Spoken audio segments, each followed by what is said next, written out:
I'd like to thank our collaborators for bringing this opportunity to Free Thursday nights here at the Walker, and I'd also like to thank Oogie Push, Vanessa Agnes, Sierra Ikwe Edwards, and Megan Leafblad for their support and partnership in producing tonight's events. And if you enjoy events like these, I would like to recommend that you come back. We have activations every week. Well, not next week. Next Thursday is a holiday, but in the new year, I hope to see all of your faces. So thank you very much. And with that, I would like to introduce Dyani White Hawk.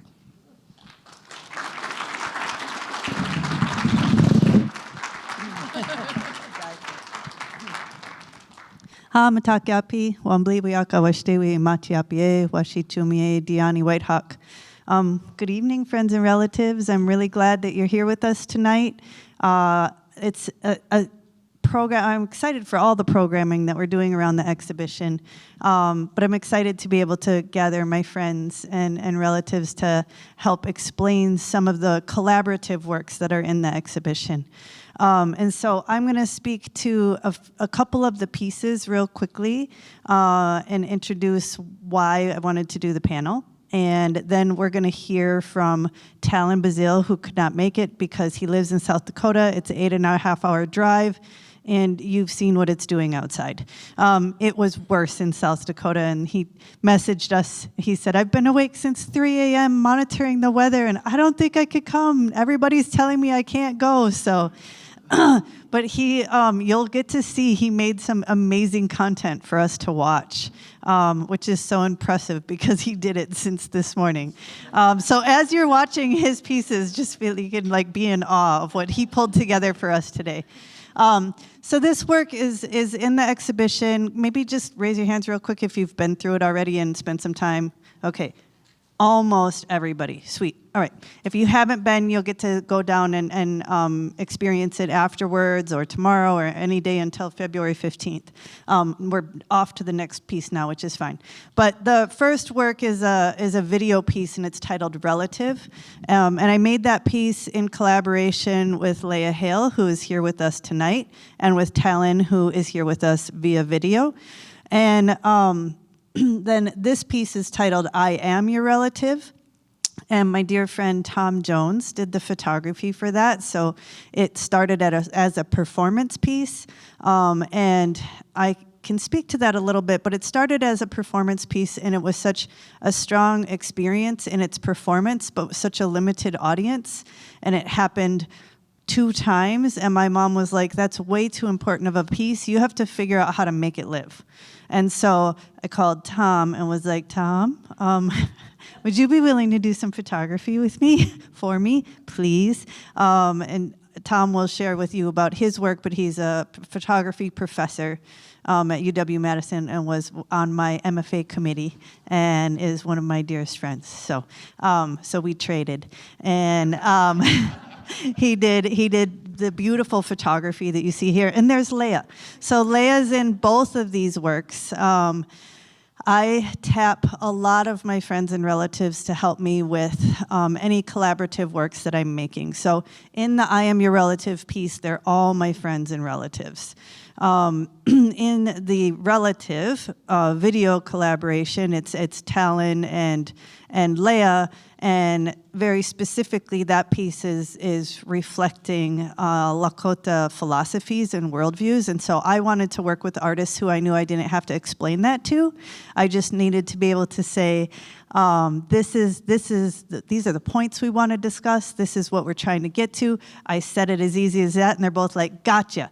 All right, so we can roll, and there's no like, no delay, you know, and they just inherently understood what I was aiming for. And so them having that embedded knowledge was a deep part of why I wanted to collaborate with Leya and Talon, but it was also because I admire their practices and who they are as people. And I was excited. Leya is a dear friend of mine and has been for many years now, and I admire the work that she does in the community and in her personal work. She's an Emmy award-winning documentary filmmaker, and so she'll talk to you about that. But working with people that I trust their practice, and I trust their personhood, and I trust their values, and I know that those things will align to create beautiful work.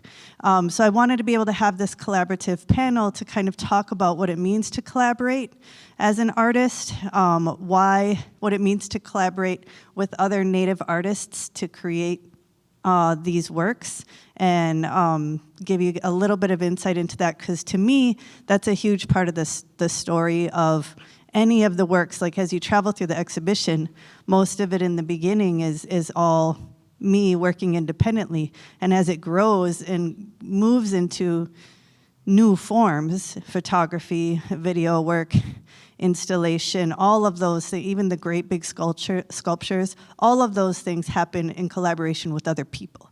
I can't accomplish that work on my own. So I really wanted to emphasize that and give you all an opportunity to get to know some of the fabulous people that have helped me make these works. So with that, we'll talk more about this piece as we're going through the project, but I want to ask now for everybody's attention. We'll play Talon's videos now, so that each person's going to have an opportunity to introduce their work and their practice. So we're going to give Talon the video space now to do that, and then Tom, and then Leya, and then we'll have a group discussion. All right, thank you. Hamadakapi, my name is Talon Bazille Ducheneaux, Wakia Chante Wa Okiawi Chasha Machiapilo. My Lakota name is The Thunders Help His Heart to Help Others. I currently reside in Miniluzaha, Rapid City, South Dakota, but I'm originally from Wamblipaha, Eagle Butte, South Dakota, and also Kangio Kute, Oroyate Sicha, Bad Nation, South Dakota, on the Crow Creek Reservation, which are Dakota. My mom's one, my dad's the other. And then I graduated at St. Francis Indian School on the Rosebud Res with the Sičáŋģus over there with Dyani's people. So I got family and friends over there as well. I'm really honored and happy to be here with you all today, even virtually. I just wanted to take the time to first say thank you so much to the Walker for hosting us, and also thank you to Dyani for being such a good relative and so intentional about platforming us as collaborators and showcasing us and what we do. And so since Dyani was so intentional about showcasing us here today, I wanted to be intentional about what I show to you. The song that I chose to present to you all here today is called Like 38. It is my reception, interpretation, and artistic expression of the history of the Dakota 38+2. And so for me, it was not just making a song that talks about it, for those who don't know, but also making a song that provides a space for what Dr. Martin Luther King Jr. expressed as righteous anger.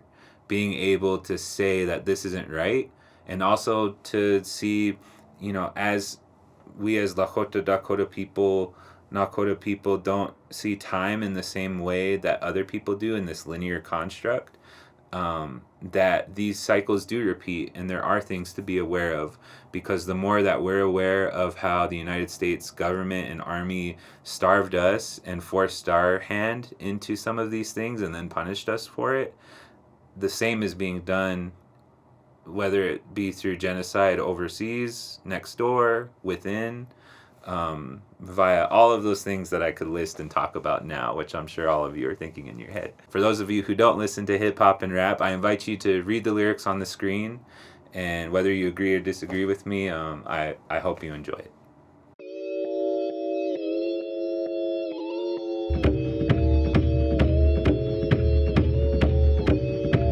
Some of the Dakota men lay sleeping on the floor. At dawn, many of the condemned men said goodbye to their captors in a display that fascinated the reporters. They shook hands with the officers who came in among them, bidding them goodbye as if they were going on a long and pleasant journey. Singing, if I gotta go, then I gotta go. Tell them other souls I am on my road. I am not a demon, no, I ain't a saint. Just hanging with my bros like we the 38. Singing, if I gotta go, then I gotta go. Tell them other souls I am on my road. I am not a demon, no, I ain't a saint. Just hanging with my bros like we the 38. They told me to put Peggy on my anus plate. Looking at this land, these ranchers out here serving steak. I ain't serving hate, but best believe I'm about to take.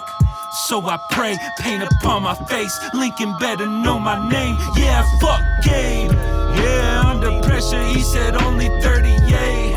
Yeah, only under pressure, then he frees slaves. Master becomes boss in another state. Now we in another state. Pay for every plate. Gear tags, shoe tags, toe tags, more bags. Thinking that it's riches, but it's more rags. They could send me back up to my brothers, bro, I mean it. Cause if they lie me like the others, baby, then I'm steady singing. If I gotta go, then I gotta go. Tell them other souls I am on my road. I am not a demon, no, I ain't a saint. Just hanging with my bros like we the 38. What am I supposed to do? I was raised to hunt and work for my food. You took away my freedom, took away my tools. You spat upon our spirits, tried to give us booze. You took away our drums and still you want our grooves. I am not your muse, hanging from this noose. Don't forget the other two. I still love you, but I still want the food. I just really, really want my people to be cool. Please call me a fool, say it's not the truth. This for every youth not knowing what to do. Just love your life, stay strong and stay you. Ain't much else to do when ancestors did it all for you. Like I gotta go, then I gotta go. Tell them other souls I am on my road. I am not a demon, no, I ain't a saint. Just hanging with my bros like we the 38. Singing if I gotta go, then I gotta go. Tell them other souls I am on my road. I am not a demon, no, I ain't a saint. Just hanging with my bros like we the 38. One of the prisoners in a loud voice said, "Namach umpomi takweti, hear me my people. Today is not a day of defeat, it is a day of victory. For we have made our peace with our Creator, and now go to be with Him forever. Do not mourn for us, rejoice with us." It's a good day to God. God. Died just from trying to live. I couldn't stop them mothers cry, just how it is. We should never live how we've had to live. Still it's only thanks, that's all we could give. 1, 2, if I gotta go, Uncle said you know. I could never sow all the stupid lows. I don't hate you, Jesus, I just love my way. Please don't leave me hanging like the 38. Hey, what? You could leave me hanging, bro, I'm still straight. What? Watch my people rise, you don't gotta wait. You could leave me hanging, bro, I'm still straight. Watch my people rise, you don't gotta wait.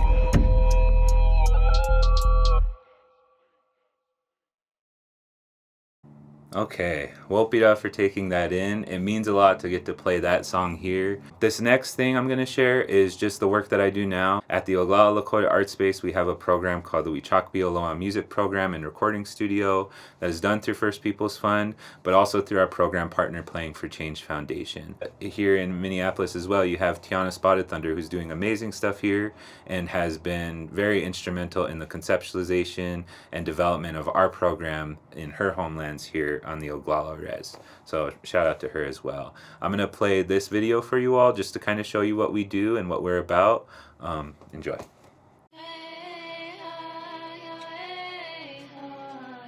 There's so many teachings and encouragements and ways of like mentoring the youth and even our peers at giving access and showing them ultimately what is love. You know, here's why we sing this song. Here's the history behind that song. Here's the history behind all these songs and the importance of why it is. This is how you operate as a Lakota.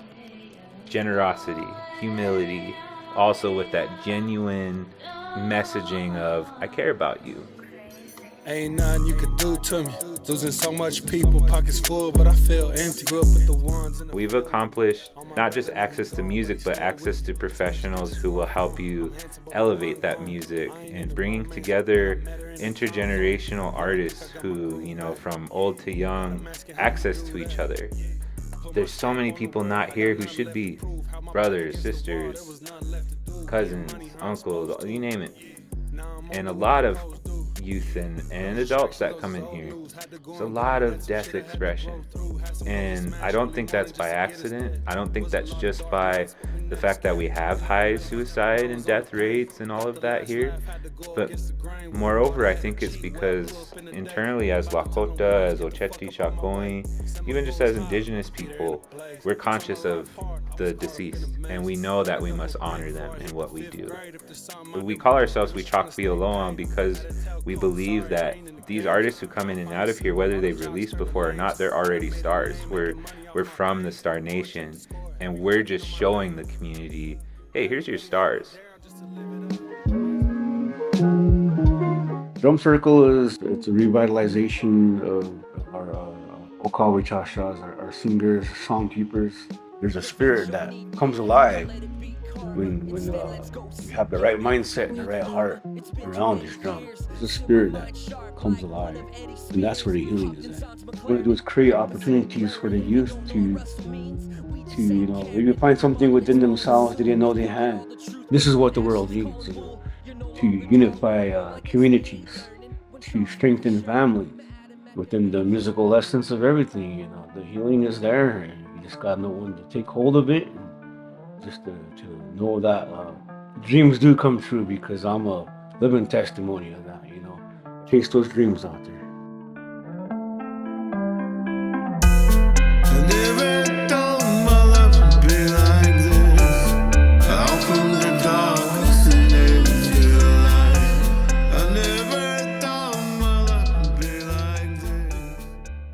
Okay, so that is my 9 to 5 or outside of 9 to 5 work.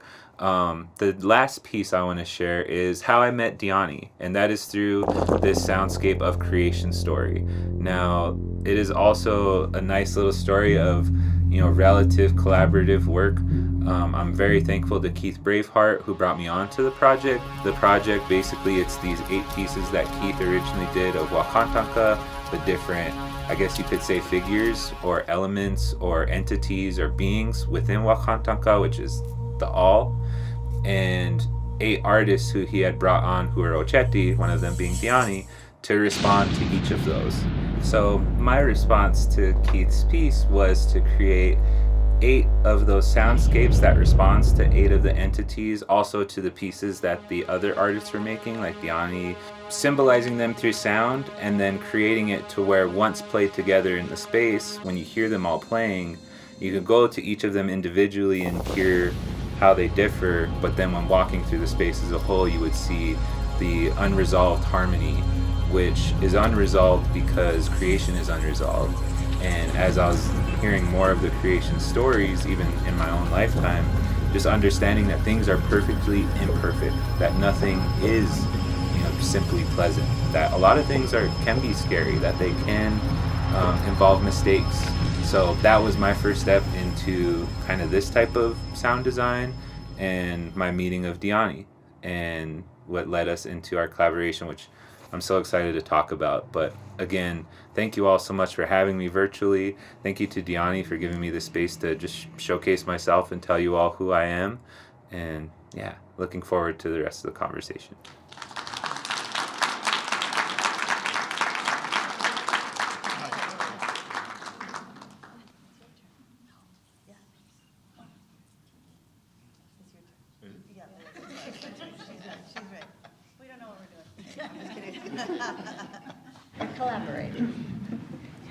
Well, I want to thank all of you for coming out this evening in this weather. I was joking with these two because I came up from Madison and I made it here 45 minutes before they got here, when they were supposed to be here at 4.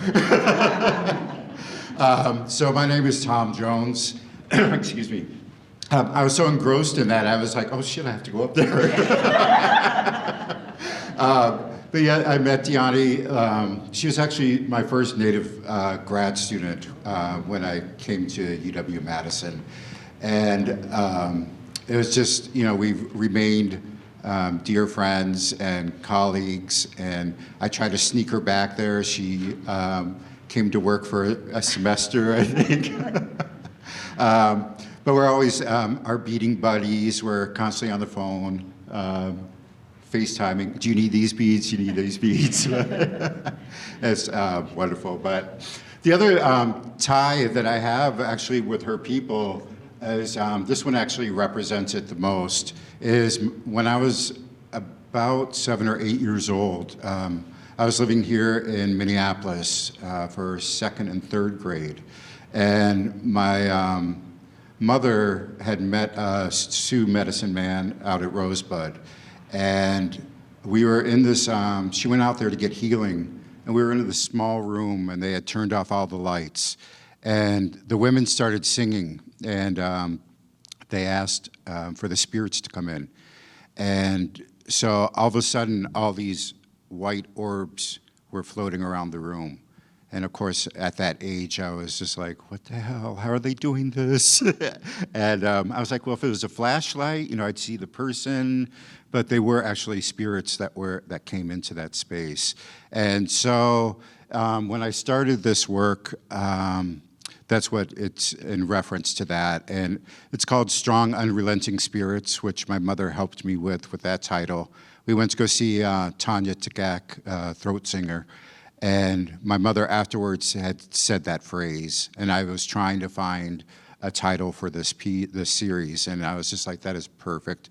So it just represents that our ancestors are still watching over us, and that they're always there with us. And so I'm using Ho-Chunk beadwork, and that's the other thing that's kind of been happening with the way that Native Americans are kind of pan-Indian is happening. And so I feel like a lot of our older styles are kind of going away. The two on the side here, I'm kind of referencing different things that are within our material objects. And so those come from the medicine bags that we have in our medicine lodge. So they go down the tails of the otters. This one was in the National Portrait Gallery a couple of years ago. Got 2nd place, so I was really happy about that. And this one in Madison is actually now up on their market that they're starting. It's like blown up as a billboard. This is newer work that I just started, and I've been doing, they're called lumen prints. And what you do is you lay the plant onto black and white photographic paper. And so I'm getting the different colors depending on the type of photographic paper that I'm using. So some are Ilford warm tone. I've had some old Forte that was sitting around, which they don't make anymore, and I really love those colors that happen. And then just regular paper. So I've been trying to buy a lot of different types to see. So what happens though is these are digital scans of them because you have to fix them, otherwise they'll keep developing. And then they change another color. And so I like the really intense colors before you fix them, but I have both copies of that. And then the original itself too. Some of these one of them has an original on it, actual print. And so I'm also kind of going back to, I didn't paint this way before, but I got my BFA in painting from UW-Madison. And so I'm kind of enjoying that and maybe going to go back. But, and talking about collaboration, just like, of course, the bugle beads came in, but I was like trying to figure out, I was going to use frames around those pieces, and I had another colleague, Emily Arthur, at Madison, and I was like, this is what I'm thinking, and she's like, don't do that. And I'm like, thank you. So I'm like, okay, how can I make another frame? And so I'm like, oh shit, bugle beads. So that's where that came about. But what I'm doing is the earlier ones were from Kyrgyzstan. When I went out there last year, I had the opportunity as an art exchange. There were 3 other Native artists that went there. Amazing, beautiful country, never even really heard of it. And I'm just like, why don't people know? It's gorgeous. And so some of the earlier stuff is that, but a lot of these are medicine that I'm doing. And so I want to kind of preserve those for our younger generation. Of course, I won't tell people what the medicines are, but it's just another way for me to get that out there. And there's Mom. That's actually the first one that I did. And so now she's in museums all over the place. She's actually it's in Milwaukee right now, in a show there too, along with my nephew, the baby that may be coming up next. Nope. And I think Mia has this one. But anyways, that's my spiel. Take care.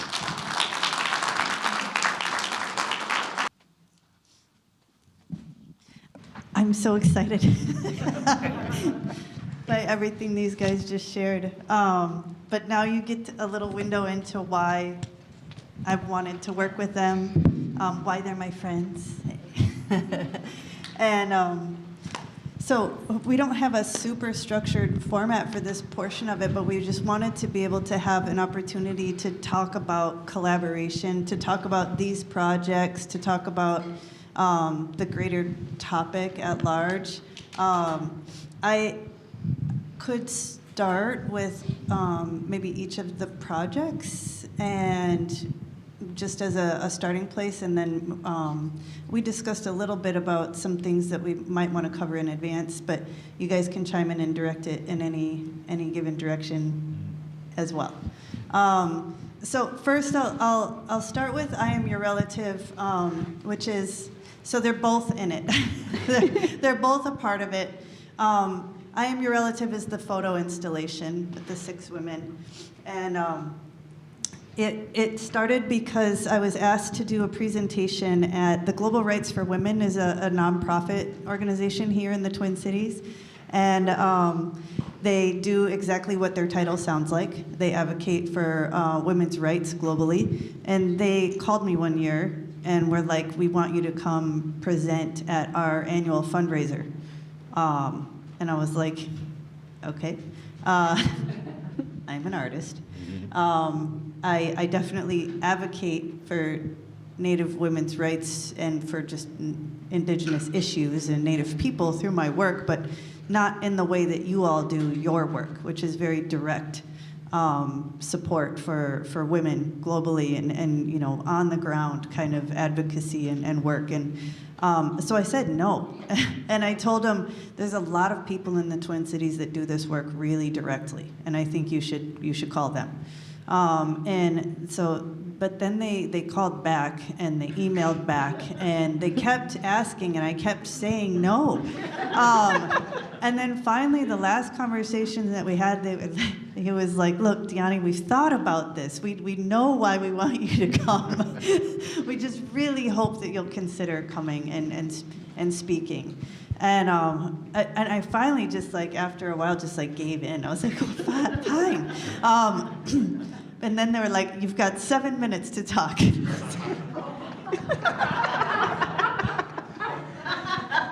From all the information that you just heard from these 3 presenters, that's not enough time to talk about the issues that face our communities and the way that they impact all of our community members, and specifically the way that they impact our female relatives.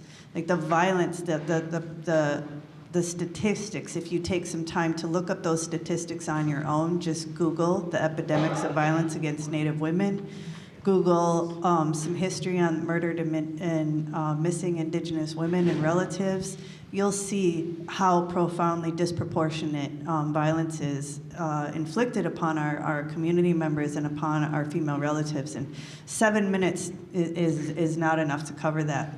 And so then I was like, well, shit, I already said yes. What am I gonna do? And I went for a run, and I generally, you know, and that's something that was, you know, there's so many forms of collaboration that we could speak to, but the way that we influence each other is a form of collaboration, and Tom and I can talk about that, Leya and I can talk about that. But we had a relative who's passed, his name is Emmett Eastman, and Emmett was a runner. a really avid runner. I mean, he was running long distance into his 70s and maybe even into his early 80s. And he used to always remind us, he would say, every step is a prayer. And I remember him being there when we would do the Dakota 38 Memorial Run. And so I always remembered that when I went running. And so I went running and was saying my prayers and, letting myself think about this work, and then this piece, just performance, popped into my head. And so, because all I thought is, I was like, I have 7 minutes. I was like, I have to, and it's at like a gala, right? Like people are like at dining room tables, fancy eating, visiting. They're not, they're half paying attention. And so I was like, well, we're gonna have to seize their attention and do our best to make the most impact we can in 7 minutes. And so this performance popped into my head with these T-shirts, this saying exactly as it said, I am more than your fantasy, more than your desire, more than a mascot, ancestral love, prayer, sacrifice, your relative. And I was like, okay, well, I need people to help me do this. And so I, of course, enlisted my daughter and my sister-in-law and then my girlfriends. And just to speak about the extension of relatives, one of the young women in the photos is also Tom's relative. Ho Chunk-wei, she's your sister, right? Yeah. Yeah. And she works at my studio too and plays lacrosse. We all played lacrosse together, so our communities are really intertwined. But I asked each of them to join me, and what we did is we went up on stage. Well, first, we all lilied really loud. Everybody was visiting, and we all lilied really loud on the side of the stage before we even got on the stage, and scared a lot of people. But they all just hushed, which is what we needed. And then my daughter went out, and I asked each person to go out and hold the stage for 5 seconds independently before the next person joined them. So we slowly built this statement. And then as the and in silence, and then as the statement was fully completed, then we all turned around and everybody's tribal affiliation was on the back of the T-shirts. And we all turned around again, and the 4 women in the center stepped backwards, and me and my daughter stood in the front of the stage and held hands, and it said, I am your relative. And then I asked each of them to introduce themselves and say a little bit about who they were, their tribal affiliation, so that people, again, there's just this further humanization of like their relatedness within their communities and within this world. All of these women are phenomenal women. And young and developing and filmmakers and Sasha works for Blue Cross Blue Shield and just like all these amazing people. And then I read statistics on the violence against Native women, and that was our 7 minutes. But then I asked everybody in the audience. I was like, the one thing that you can all do here is advocate for Indigenous people. When you notice that we're not brought into a conversation, when you notice that statistics are being thrown around about minority communities or underrepresented communities, if you hear and see that Native people aren't included in that conversation, speak up. You can, in all of your fields, advocate for our voices being heard, because when our voices aren't being heard, when we're not being represented, because the reality is we're not. Think about how many truly famous Native people Think about how often you see our communities represented on major news sources. Think about the last time you went to the doctor's office and your physician was a Native person. Has it ever been? Think about where you don't see us in every single space, and the more and more you can personally advocate, the more we can help, start changing those things. So this was the message of that night, but I needed each one of, my relatives to come and make that piece be what it was. And so I called them all up and said, will you play with me? And they were willing and able, and then my mom was the one that was like, hey, you need to make that piece last forever. How are you gonna do that? And then I had to call Tom Jones,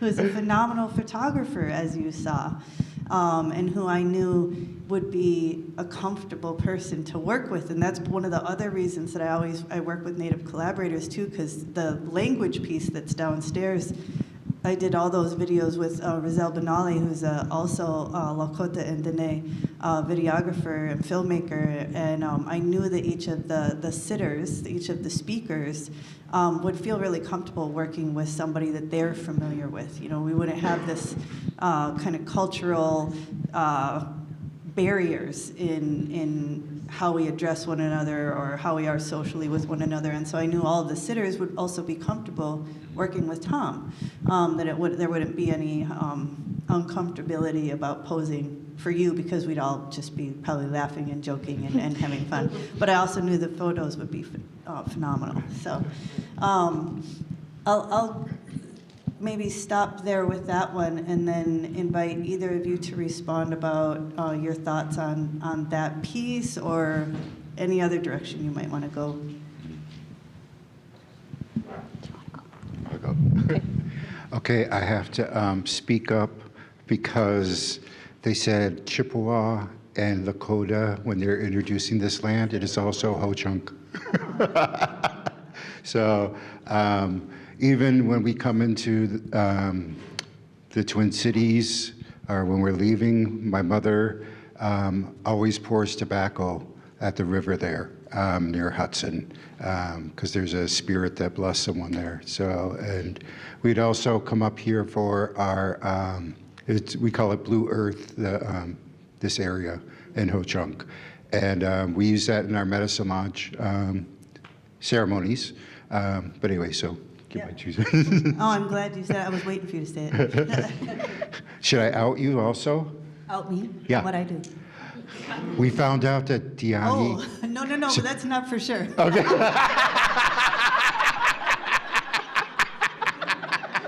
We got more research to do, man. So that's a no? We don't know yet. Okay. But, okay, so another joke. To be updated later, man. Come ask me, I'll tell you.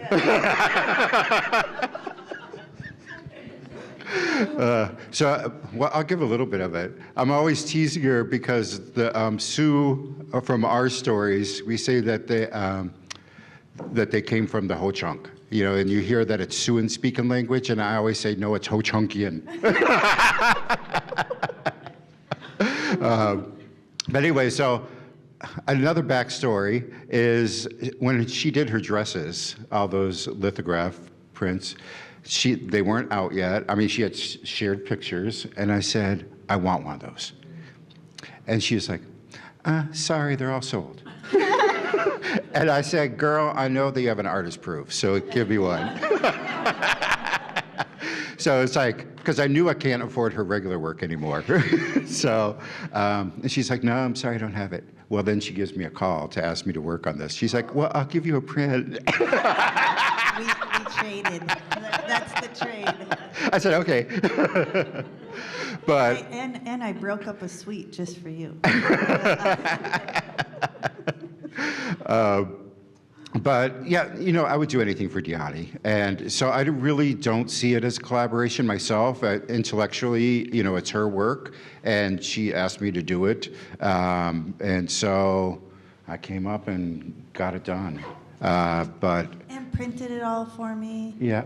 And yeah. I mean, this is part of what we were talking about on our Zoom call too, is like, how do you define the word collaboration? Because there's like downstairs, there's also a video that's titled Braids, and that is an artistic collaboration between me and Jovan, as in we both sat together, it's both of our brainchild, we both figured out what we wanted that to be together. That was a completely like collaborative from beginning to end. Whereas these pieces are, yes, my artistic visions, but they don't come together without the expertise of my friends and relatives. And so there's, I guess, maybe we need new words, or you know, and then how do people think about it? And then there's like, I found out some like legal challenges with calling something a collaboration if it's an artistic vision of one person, but made with the support of other people, so we had to change all the language, and so now it says, Dyani White Hawk, I am your relative, photography by Tom Jones. You know, photo editing, or video editing by Leya Hale, sound composition by Talon Bazille, just because it's really important to me to identify the work that they did, because I'm not a photographer, I'm not a videographer, but it's still a collaborative process. And so I don't have the answer for how we define those things, but it's an interesting conversation. Well, it's even, there's a book that I worked on for Charles Van Scoik. He's a photographer up in Black River Falls from the late 1800s to the early 1900s.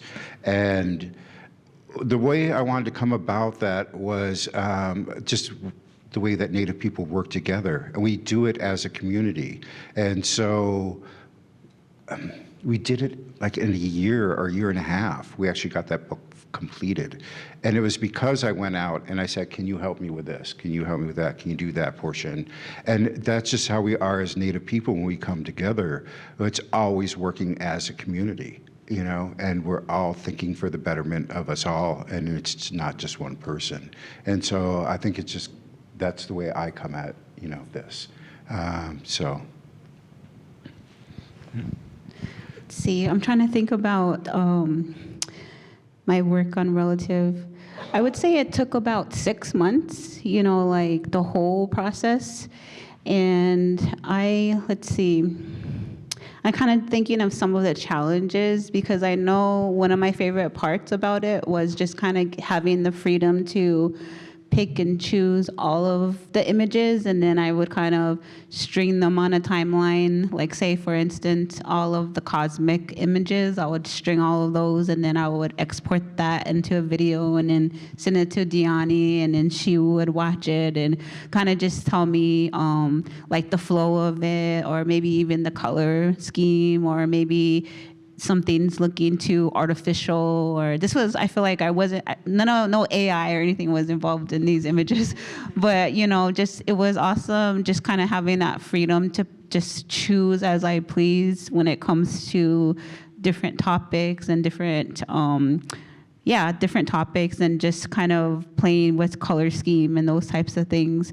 And one of the biggest challenges that we came up with was figuring out in After Effects the matte, because I think it's one of the images that was shown earlier, like it was 8 on top and then it's mirrored on the bottom. So that's so many different images simultaneously going at once on one screen. So, you know, you had to do a lot of resizing. And I knew it was going to be blown up, so I tried to only get 4K images. So it was definitely, you know, a lot of information to work with. So having 4 images going simultaneously and then having them mirrored, the mat that you see, that's the black mat that's put on, which is the symbols of the upside down. The Kapemini? Yes. Yeah. The Kapemini symbol of, it's like the triangle, or it's the triangle upside down, and then it's like matching. So that whole mat needed to be like figured out mathematically to be placed on there. And when it comes to math, I'm just like, I don't know what I'm doing. I can't do it. And it was so like, it was one of those instances where I'm like, what did I get myself into? But then I had to just, you know, be honest and tell Dyani, I don't know if I can figure this out, because every time I tried to rework it, it was always like a little bit showing of the video that's not supposed to be showing. So it was just so hard to figure out how to make this matte that we created in After Effects to bring it into Premiere, which I was editing on, and to make it sure that it was making, you know, the correct shapes, but at the same time that you're seeing only the video that we wanted you to see, because there's definitely big video behind the map, but you need to like move it and size it. So I just kept trying to figure it out by myself, because I didn't want to look like I don't know what I'm doing. So I just came to a point I had to just be like, Dyani, I don't know what I'm doing. So she was very calm about it. She goes, "It's okay, Leia. We'll figure it out together." So she just goes, "We just have to find somebody else who knows what they're doing." So. So we got a relative.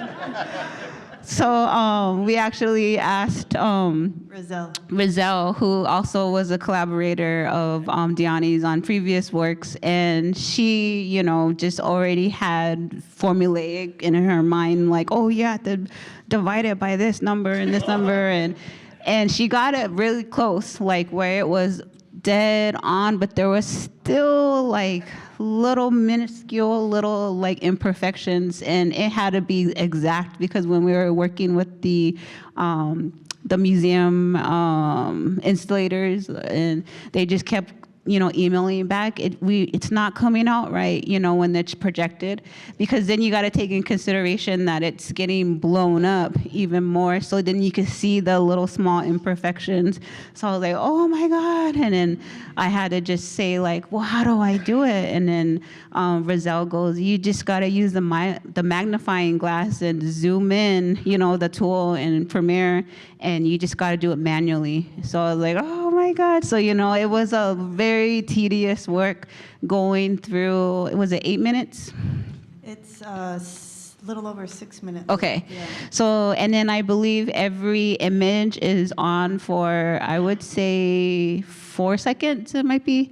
So I had to go through every change, every panel, and zoom in on every single image, 8 of them, and the bottom mirrored. And with the magnifying glass, you know, the tool to zoom in, like it's almost pixelated. So you gotta just, you know, like move it to where you exact. So it was a lot of tedious work at the end that I wasn't expecting, but I learned a lot. And it was also my very first, I guess, outside of public media, TPT, you know, and that's usually like a whole team of people, you know. When it comes to collaboration, you definitely need a lot of people who know what they're doing, you know, to bring your vision to life. So to me, it was just like awesome to just have that support, Dyani, and just bringing in extra people that to help me with the parts that I wasn't confident in. But overall, it looked on paper cool, and then like doing it, I was just like, what did I get myself into? And then when it was done, I was just like blown out, like, who did this?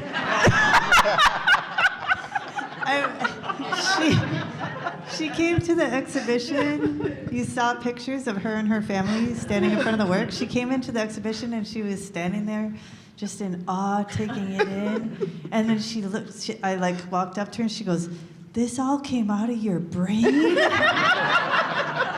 And I will never forget that, because I was like, yeah, and you helped. But then I also remember, I appreciate you telling this story of, you know, everything that goes into it, because some of that you didn't tell me. Thank you. Thank you. And also, I remember Rizal saying, yeah, this isn't how people make movies. This isn't what we do. We don't put 8 movies playing in one frame and then flip it and make it 16 and have it all like it was. I was asking them to do something really above and beyond what their usual tasks are. So now you can be super creative with your making. But it was also beautiful because I remember Talon being so excited because you also so openly shared all of your sources for sound. So Leya made a 6-minute video loop, and I asked Talon to make a 20-minute sound loop, because you know how you get those earworms for sound pieces in galleries? I couldn't do that to any museum cards. I was like, no, I don't want my piece to be the painful piece, like they can't wait for the show to be over. It has to be like not only nurturing and meditative for all the audience members, because that's the goal of that work, is for us to like see ourselves in all of this relatedness, all of life, right? You know, and we're a part of this entire creation. And so it's supposed to be this, you know, meditative, you know, beautiful, harmonious experience. So you can't hear the loop, or if you hear the loop, it's gonna like mess it all up and you're like, oh, we're done. But the video has enough activity in it that a 6-minute loop works, because there's still things to figure out. Like when it starts over again, you're like, okay, now I'm gonna think about it in this way, because there's so much going on. But it was, you know, and we called Rosella in like at the last hour. We were like, we need your help. And she turned that around in less than a day, I think. Like figuring out that, she's talking about, she's saying the mapping of the mask. So there's all that, you probably saw it in the images, but there's all the like rectangular video sections. And then to make the diamonds that are the clear parts of the mirror when you stand in front of the work that you're reflected in, there's a perfect black masking system to cover up the parts of the video that we don't want you to see, so that that mirror is clear for you to see yourself. So yeah, a lot of meticulous work. And you came and did what you always do, but did it spectacularly well. Do you feel like, I mean, they're really different experiences, but then, you know, you also didn't necessarily speak to like your participation in the performance or the video work. I mean, those are really different experiences too. Yeah, one thing that you'll notice in my particular image, I have my part painted red. And I grew up dancing women's northern traditional cloth, and it's one of the oldest style of women dances on the northern plains. And then Dyani has an awesome collection of these beautiful dresses that we adorn,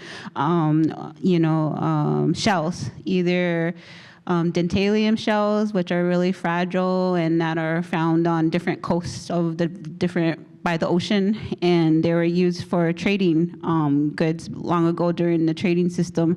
Or we used cowrie shells, or when you had good hunters in your family, they would keep the two, I don't know what the name of the particular teeth from the elk, but it was always, they would keep those, and then the women would adorn their dresses. So if you had, like all of these hundreds of teeth on your dress, that kind of indicated your status in the community, that you came from really good hunters, whether it's your husband, your father, your sons. So that was really a way for us to, wear on special occasions and really, outdo each other.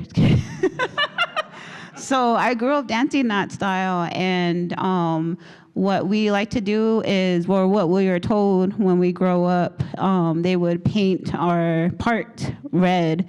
And then I was told that they do that because long ago it helped, it was a form of protection from the elements. So we were outdoors a lot, especially when it came to harvesting certain times of the year.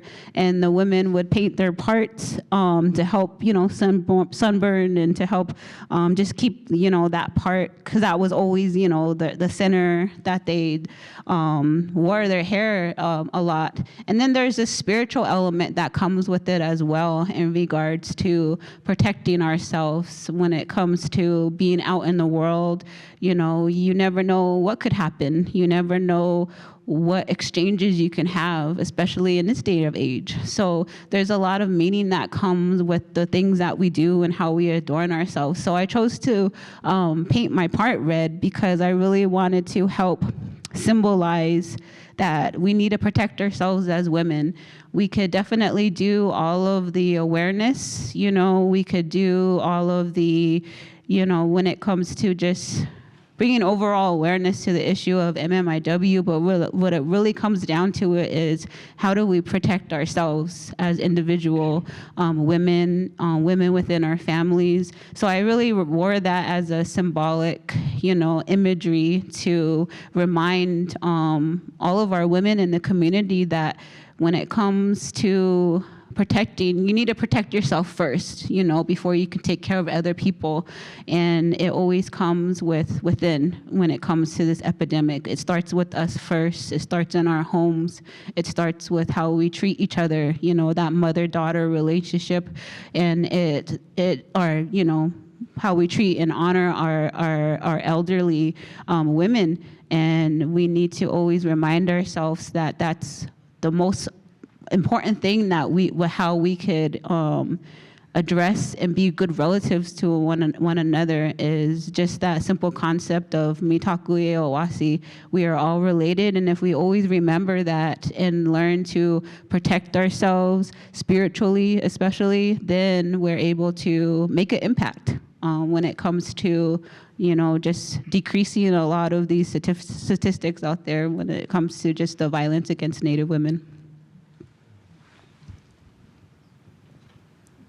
That makes me think of one other thing, and then maybe we can open it up for questions too. But I'm thinking about how much effort each of you put into helping bring these works to life. Leya, you explained a lot of the labor that you put into, you agreed to and signed up for in the video editing process. And you had to be brave enough to stand on a stage in front of a lot of people and do this performance piece with me and trust me in both these processes. And then Tom, he may not have spoke about it, but like doing the photographs that he did, he traveled all the way up here, did that photo session in my studio. He lives in Madison, brought his equipment, did all the photos, and that's no shortage of work. But then also spent so much time proofing and printing these huge photographs over and over and over again in your studio, so much so that like I'd walk into a studio and I would just see slices of all of my friends and relatives that were like the proofs, right? Like pieces that would come out, and they were all over the studio, and I remember even like being there working with you one day on the printing, and I had a migraine and I had to like curl up on the couch and take a nap while you were like printing. And but like both of you put in a tremendous amount of work into helping bring these pieces together, and it's work that I'm really proud of and that is really meaningful to me as an artist, but is like doing these pieces that is outside of painting and photography and sculpture helps bring the themes that are in the rest of that work really to the forefront in a way that the audience can't miss, right? Like doing the performance, doing the photography, doing the video work, it just illustrates the concepts that are embedded in the photography and the painting and the sculptural work in a really direct way, in a different kind of poetic abstraction. So first, I just want to say wopele tanka to both of you for the tremendous amount of work and care that you offered to help bring the work to life and to help share. And this was what I wanted, in this talk, was to be able to illustrate, the ways that you all have supported my practice, but the way that we generally are taught to operate within community in support of one another, so that one of us calls, we do our best to show up for one another. So I don't know if you want to respond about anything of that. You kind of did already, but I just wanted to make sure that you all understood as well, because we got to hear from Leya, but you put in no shortage of work to make that body of work live forever, and I'm just really grateful. She made me do math too. Because her daughter is like 20 feet tall, and then I had to figure out how everybody's height in order to be proportional to one another. Others are short. But yeah, I mean, printing is a bitch, because it's like when I saw the work here, I was like, did I print that? And she's like, no, I had to get that done in New York, because I was like, the colors were a little bit off. It wasn't as good as mine. That's all right, Tom. But it's just, there's, we're talking about different ways of collaborating, or I guess just trusting one another. Because there are times when I'll call up Dyani and I'm working on a beading piece, and I'm like, is this working? Are the colors right? It's like, And she does the same with me. And it's just, because we have that trust for one another. And, there's a few people that I can do that with. So I just, appreciate that she's continued to be my friend. That's a little bit about what I spoke to before, too, is like there's so many different ways to collaborate. And I spoke to this during the talk after the opening, but all of the works that are in the third floor of the exhibition that utilize the bugle beads, like you can just thank Tom for that. Because he's the one that pushed me to start working with bugle beads, and I was resistant. I was like, because I was working with seed beads. That, when you are in the earlier parts of the galleries and you see all the smaller seed beads, that's what I was working with, because that's mostly what our folks work with.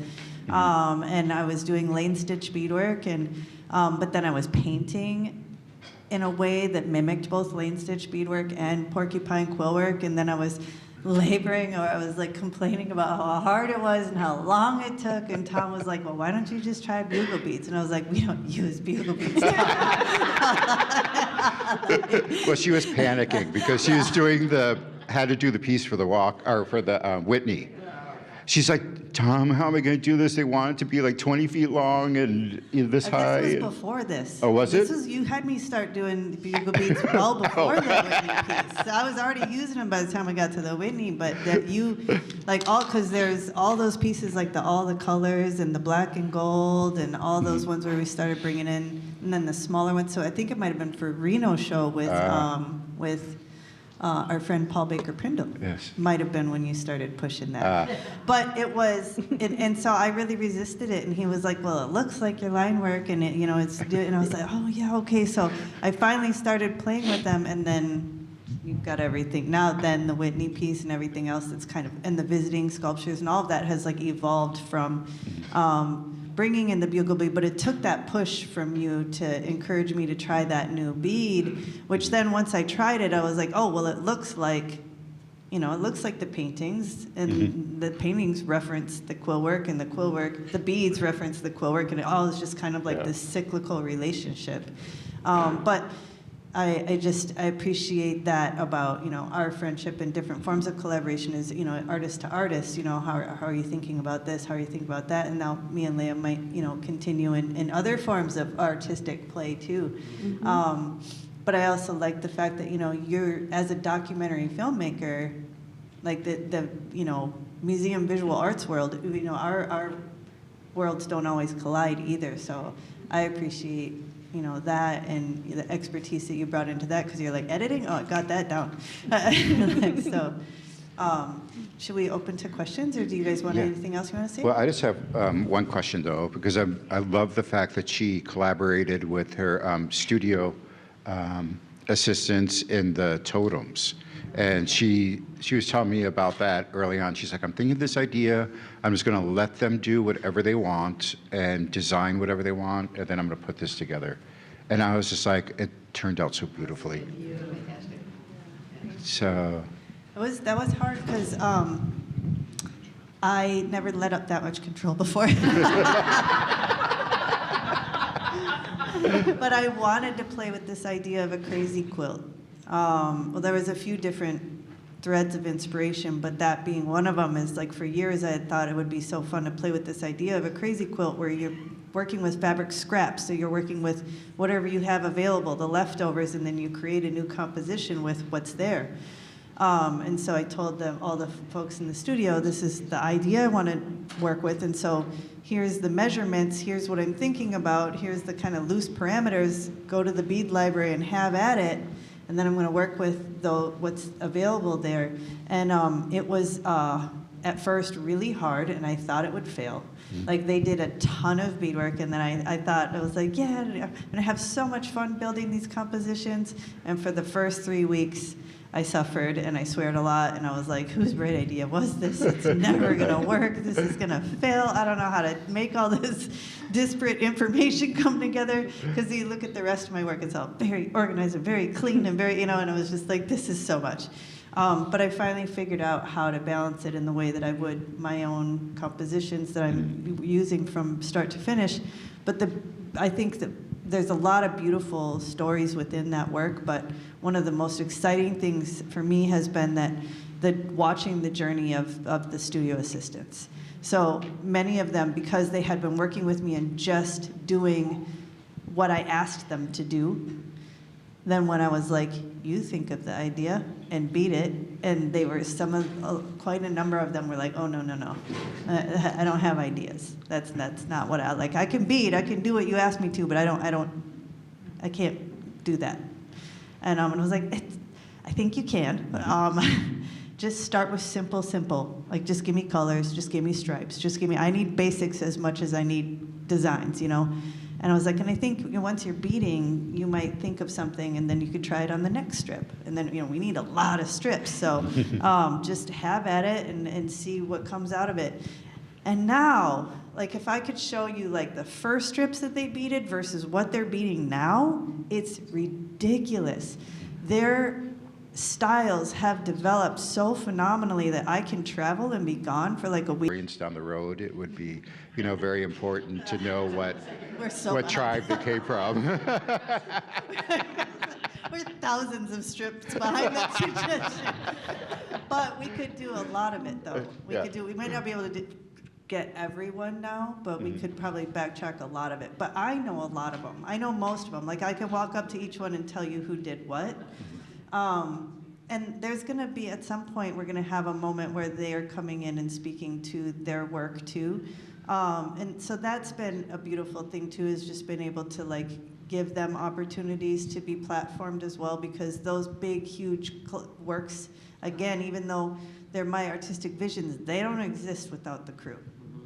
I can't do that on my own. It's just not possible. So, and each of them they're creatives and they're artists. And so my brother Noah did an art event here last month, and it was just such a beautiful moment. And he's now got a piece. He's in his first art show at Queering Indigeneity over at the M. And so watching him come out and develop his, artistic independence outside of the studio has been really beautiful to watch too. Questions? Anybody got them before we bail? It's getting late. I'm fine, but you all might be tired too. It's 7:38. Yeah, Oogie? From the time you got the idea for Relative to the time that it was finished, how long was that? Oh, that's a good question. Okay, so that was a commission piece. It was years, because it was a commission piece for a particular exhibition at PAFA. I've had an extremely long day, and I'm not going to be able to remember the exhibition title right now, even though I should. Something about America. And the sun, the sun, rising sun. Thank you, Leia. Collaboration. Yes, but what they did, PAFA is one of the oldest. I mean, it's the oldest art. It was the oldest art college. It's gone now, but it was the oldest art college in the country, and the museum is very, very old. And they had a big historic collection. For the first time ever in their historic galleries, they took out all the old work and put in all new commissions, which was a huge move. And so they commissioned me to make that work. And so I had a couple years from the time I signed the contract till the time that we exhibited it. But I had to, think of what I was going to make and get the collaborators and work with them. I don't know the exact timeline, but it took some time. It's a good question. Anybody else have questions? Yeah. Maybe a basic question, but I am not your fantasy. Can you expound on that? Think about Tiger the way Lily. that you have seen, Tiger Lily, there you go. Think about Land O'Lakes butter. Think about Halloween costumes. Pocahontas. Think about Pocahontas. Think about the ways that we have been portrayed in film in the United States. And then correlate that with the sexual violence that's The Westerns, the whole Western perspective. John Ford and all of the concepts of the Native woman being stolen and all. Yeah, but that's why the portraits are life-size. Is like, it's really to, because this was a performance, so it's meant to emphasize the performance, but it's also just meant to continue to reiterate people's humanity. And then this reminder, I am your relative, is really emphasizing the fact that, like, my health and wellness is related to your health and wellness. I am a person as much as you are a person, and that's, the beautiful thing about art is it allows us to understand each other's stories a bit better. And when we understand each other's stories a bit better, we're better equipped to practice compassion for one another. When I understand, your life experiences and where you come from and what makes you tick and why you think the way you do, then it's easier for me to see you as human, and to have compassion for you. So the whole piece is about humanizing us. Good question. Yeah. Besides the Walker, which museums have you really enjoyed working with? We just went to the Whitney and were able to see the piece that you've done in the cafe, and some of the other museums that we've traveled around, we've seen your work. I'm just curious, which has been, obviously besides the Walker, since we're here, they've been very good to you, I'm hoping. But which other museums have been really good to you? Well, I can say that the Whitney has been a fantastic support system for me personally. The first time I exhibited with them was at the biennial, the 2022 Whitney Biennial. The great big Wopela piece that is downstairs was commissioned for that exhibition. But they have treated me like I have been exhibiting there for years, and then for the second project to be this like permanent installation was such an honor, and I'm so grateful to be able to, because like the Wopela piece for me within the biennial, at the Whitney Museum of American Art its purpose was to be unapologetically Lakota, to like stamp this like presence within that space, because we have been so unrecognized within those contemporary art spaces for at least inequitably, and proportionately, and over time, our peers and our predecessors have waged that battle for a long time.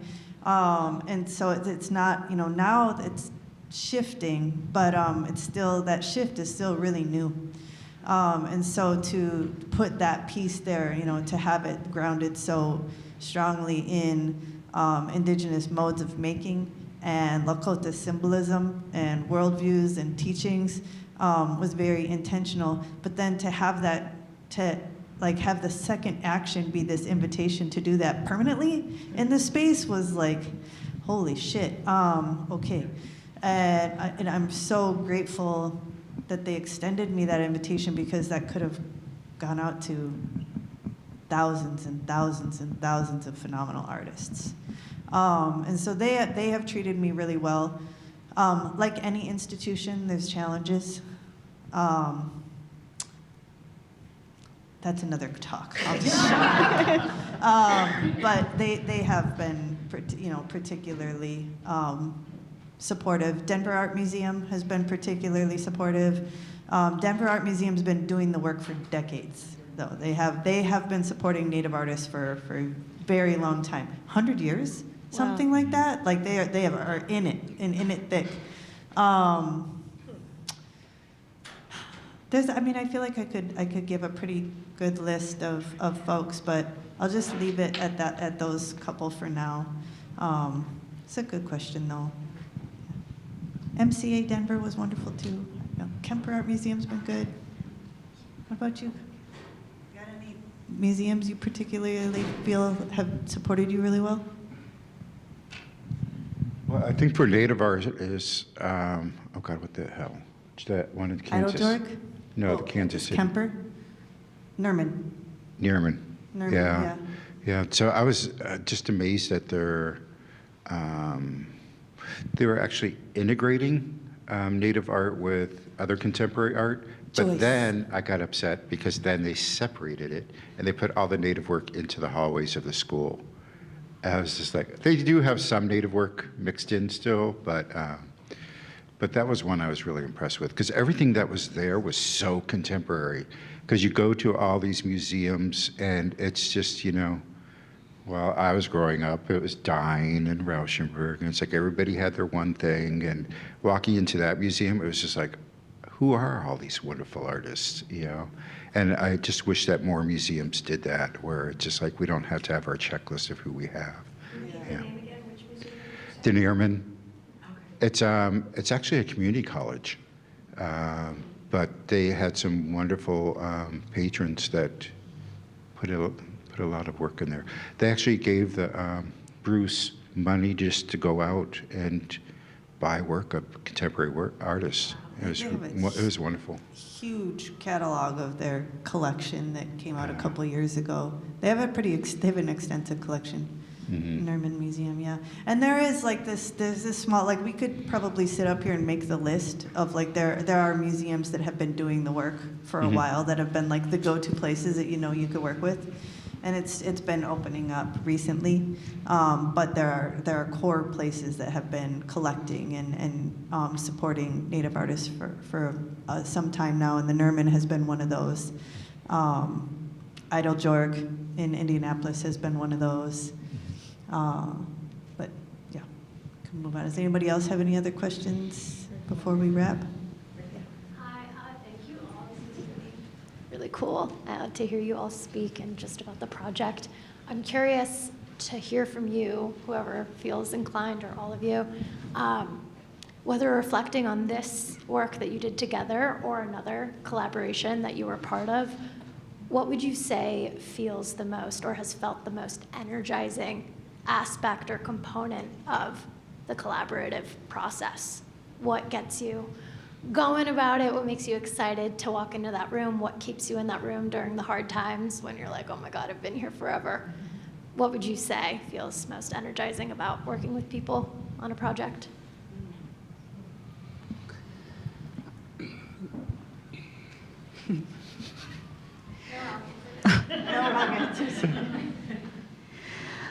I think it has a lot to do with the communication, that when you're talking about something and then you get to a level where you're almost finishing each other's sentences. I do that a lot with people on my films, Native people especially, because like Dyani mentioned, there's just,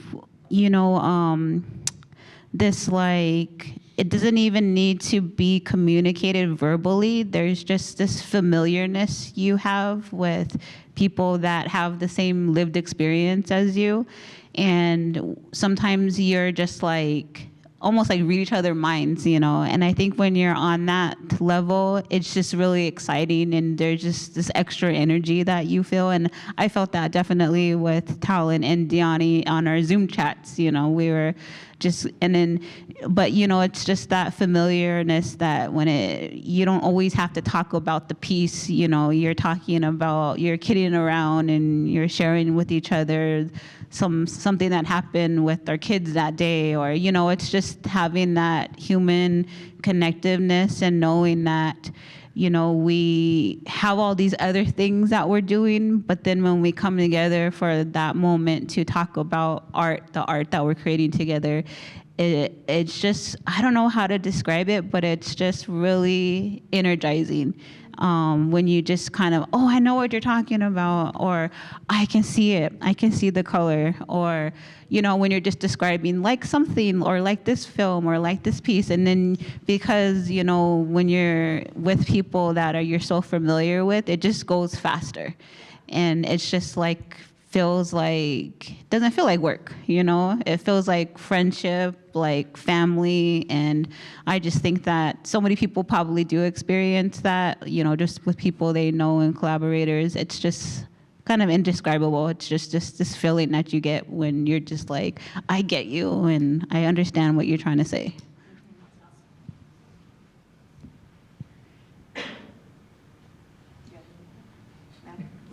Tom said he'll pass. No, I agree with everything Leya said. I mean, my first response internally when you said that was the people, which is why I wanted to have this panel. Is like, it's fun, even though we worked really hard. It's fun to work with Tom, even though and you know, he's been along on a journey with me since MFA, so he's been willing to collaborate with me and work with me and help me along this process for all these years, and we have a blast together. And it's Leya and I are the same way. I mean, I was looking at, you know, the pictures that are in there. Like, we worked on your skirt together that you're wearing in the performance, not in the photos, but in the performance. And you know, we played lacrosse together. I mean, we're family, we're community. So you know, coming to Leya and then Talon. What was actually really cool about the piece with Talon is I got to know Talon through the work. But I heard he played on his video the exhibition that we were in together when I got introduced to his work, and I heard something in it where I was like, I know that guy can do this. And I heard my other friend, Keith Braveheart, talk about Talon, and I trust Keith. I really trust Keith's opinion and his understanding of people and artistry. And so I like cold called Talon and was like, hey, I know we don't know each other yet, but I was really impressed with what you did. Are you, you know, would you be interested in potentially creating a 20-minute soundtrack for me?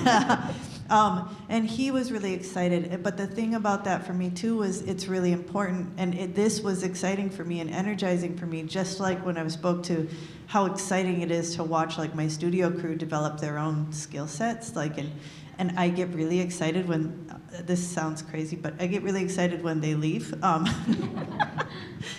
in a bad way, but because like there's been a few instances where like then they don't need the work anymore because they're off to do new adventures. And I'm like, that's an amazing, if the studio can just like work, like they can help me create these things, but then if it can help them in return on their life journey, that's super exciting. And that's what I would love it to be. And so for Talon, you know, he's a younger artist. He's on the reservation. It's harder to get our work out when we live on the reservation versus when we live in the city. That's just a reality. It happens, but it is tougher. The geographic differences are tougher, and our art world is like snooty. I mean, I get shit for living in the Twin Cities when I'm out in the art world, the bigger art world, because it's super coastal centric, you know, and then it's just, there's just still an inheritance of ideas of what makes someone great, or what makes something worthy, or what makes something valuable that we haven't completely unlearned yet. And so it's also, there's all sorts of different reasons why the geographic location of living on the reservation versus living in the city can make things more challenging. But then there's all sorts of other layers to that too. And so working with talent, like bringing Talon into this work, I knew would be an opportunity for him that he would be excited about, because we would get to collaborate together, and then I knew it would be shown in these different museums, and he would get to share his work with different audience members. So I was stoked for him to come here tonight, and blast you, Storm. I was so bummed when he couldn't come because of the snow, you know, but he, holy shit, like, can we just give Talon a minute? Like, oh my God. He put all those videos together since he texted us this morning and said he couldn't come. It was phenomenal. So you still got to see his greatness even though he couldn't show up in person. So, you know, and then I think also, like, we are all invested in the ideas that are being presented, at least through these projects that we've worked on together. We all understand the necessity of conveying those messages to the public, so I think we're all committed to it because we know the importance of the core messages and how important it is to share that with others. All right, everybody's yawning. Should we hit it? Thank you.